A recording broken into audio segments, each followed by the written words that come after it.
Hello YouTube, it's Barbara Jean.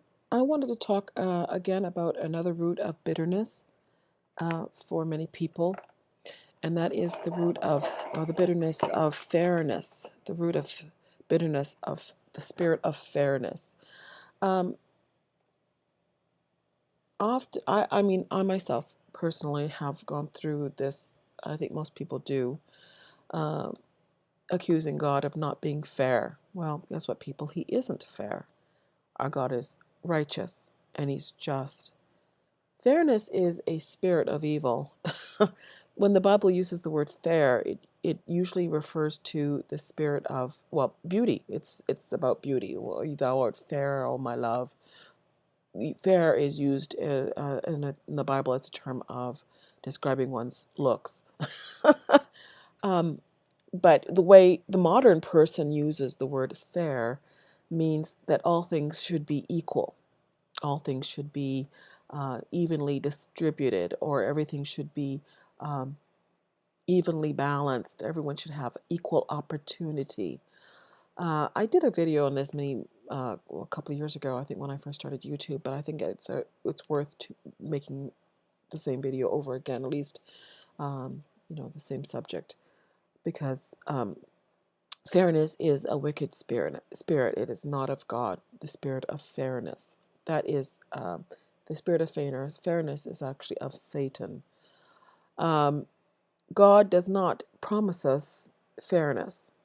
He promises righteousness. He promises justice. He gives abundantly and liberally to all who ask, and whom He, according to His purpose. But He isn't fair. Fairness, if you look at fairness is evil because it requires that everybody be exactly the same. It's communism, really. It's a spirit of communism. Uh, we all have to dress the same. We have to look the same. We have to basically. There's no such thing as fairness, because if everything was fair, we'd all have the same parents, the same opportunities, the same amount of money, the same looks, the same talents, the same everything. But that's not biblical. It's not scriptural. So if you have the spirit of fairness, this will cause bitterness in your spirit towards God, because life isn't fair. One of the first lessons I remember the Lord, in fact, one of the first dreams He ever gave me, was about the spirit of fairness. Um, I used to complain bitterly, even as a teenager, why isn't my life perfect? How come I can't have this wonderful, perfect life? And had all this imagination about how I wanted it to be and how I wanted things to go, and nothing seemed to be that way. I didn't have the looks I wanted. I didn't have the parents I wanted. I didn't have the life I wanted, and so this caused bitterness, and I felt God wasn't fair. And one of the first dreams He gave me was this dream of that song, "I beg your pardon, but I never promised you a rose garden." This dream came to me, and I was in this little wagon, a little child's red wagon, sitting in it, and it was being pulled by an invisible hand. I didn't see the hand, but I knew it was being pulled. And I was taken up and down these valleys, hills and valleys, in this little wagon. And, well, the song, "I beg your pardon, but I never promised you a rose garden." Along with the sunshine, there's got to come a little rain sometime. Um, so he was, as I was going through this dream, I was just going up and down hills and valleys. And at the end of the dream, I was brought to a rose bush. That was the end of the dream. But what it taught me, it caused me to think about it. I knew it was from God because it caused me to think a great deal about it. I never forgot the dream. The dream was always there in my head. As whenever I complained against the Lord um, in bitterness, the song would keep coming back. That dream would come back to me. I never promised you a rose garden. What He was saying to me, and He says to us, is life isn't fair.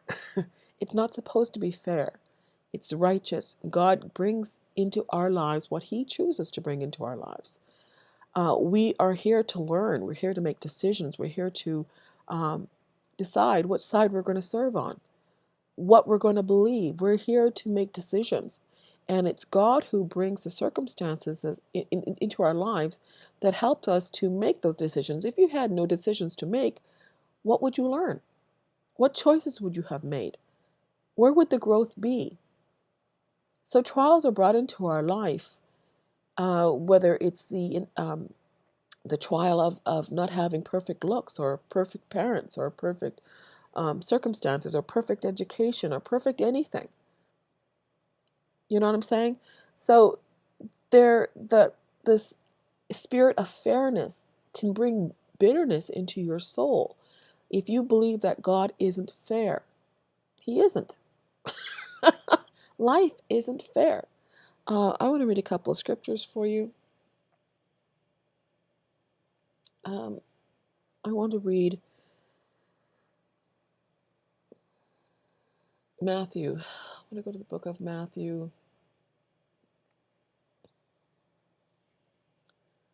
25, starting at verse 13. For it will be like a man going on a journey, who called his servants and entrusted to them his property. To one he gave 5 talents, to another 2, to another 1, to each according to his ability. Then he went away. He who received the 5 talents went at once and traded with them, and he made 5 talents more. So also he who had the 2 talents made 2 talents more. But he who had received the 1 talent went and dug in the ground and hid his master's money. Now after a long time the master of those servants came and settled accounts with him. And he who had received the 5 talents came forward, bringing 5 talents more, saying, Master, you delivered to me 5 talents. Here I made 5 talents more. His master said to him, Well done, good and faithful servant. You have been faithful over a little. I will set you over much. Enter into the joy of your master. And he who had the 2 talents came forward, saying, Master, you delivered to me 2 talents. Here I have made 2 talents more. His servant said to him, Well done, good and faithful servant. You have been faithful over a little. I will set you over much. Enter into the joy of your master. He also who had received the 1 talent came forward, saying, Master, I knew you to be a hard man, reaping where you did not sow, and gathering where you scattered no seed. So I was afraid, and went and hid your talent in the ground. Here you have what is yours. But his master said to him, You wicked and slothful servant, you knew that I reaped where I had not sown, and gathered where I scattered no seed? Then you ought to have invested my money with the bankers, and at my coming I should have received what was my own with interest. So take the talent from him, and give it to him who has 10 talents. For to everyone who has will more be given, and he will have an abundance. But from one who has not, even what he will be taken away. And cast the worthless servant into the outer darkness. In that place there will be weeping and gnashing of teeth. I also wanted to read Psalms 19, starting at verse 7. Uh-oh, just a second. Psalms 19, verse 7. The law of the Lord is perfect, reviving the soul. The testimony of the Lord is sure, making wise the simple. The precepts of the Lord are right, rejoicing the heart. The commandment of the Lord is pure, enlightening the eyes. The fear of the Lord is clean, enduring forever. The rules of the Lord are true and righteous altogether. More to be desired are they than gold, even much fine gold, sweeter also than honey, and drippings of the honeycomb. Moreover, by them is your servant warned. In keeping them there is great reward. So I just wanted to say, if you have a spirit of fairness, that God isn't fair, that life should be fair, I want to tell you right now that you're in a spirit of wickedness. You need to repent, because that will cause bitterness in your soul, and it is just plain incorrect. It's the spirit of Satan. God is not fair. He is righteous. And life isn't fair. God is just in the life he gives us. He's just in the parents he gives us. And we are to learn from these experiences and the trials that we're in, so that we can have a testimony. Basically, it's for a testimony, so that when we overcome the unfairness of life and find the righteousness of God in all things, and we can rejoice, then we will be free from the bitterness that this spirit of fairness will cause. Okay? So I'm just going to encourage you to repent if you have this spirit of fairness. If you hear that word coming out of your mouth a lot, oh, life isn't fair, should be fair, that's not fair, um, then open your ears to it and acknowledge it and say, Lord, you know what? I have the spirit of fairness. This is wrong.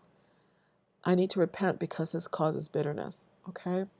God bless you, and I will talk to you later.